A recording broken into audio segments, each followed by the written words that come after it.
আপনার নাম কি? আমার নাম মরিয়ম। আমার জামাই বিয়া করিয়া আরেকটা বউ লইয়া আইয়া আমার বাড়ি থেকে বার করে দিছে। আমার যাওয়ার আর কোনো জায়গা নাই। আপনার দেখে মনে হইতেছে আপনি কোনো কিছু খান নাই। আর বাচ্চাটা রাখতে পারবেন? কি হয় পারবো।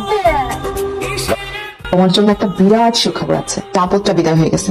এখন থেকে তোমার সাথে আমার যোগাযোগ করতে কোনো ধরনের কোনো বাধা আসবে না, বুঝছো? এই বাচ্চাটা নিয়ে যে আমি চরম ভুল করছি সেটা আমি হারিয়ে টের পাচ্ছি।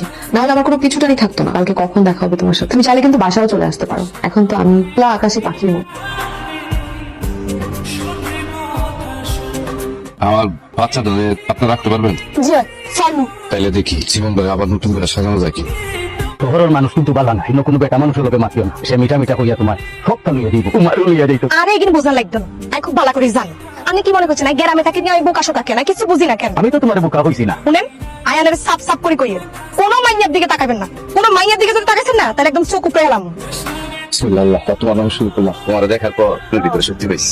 আমার মধ্যে আপনি কিতা পাইলা? তোমার ভিতরে আমি যে জিনিসটা পাইছি এই জিনিসটা আমার অনেক দরকার। আমি আগে ভাবতাম পৃথিবীতে মনে হয় সবচেয়ে অসহায় মানুষ আমি, তো না, আমার থেকে অনেক অসহায় তুমি।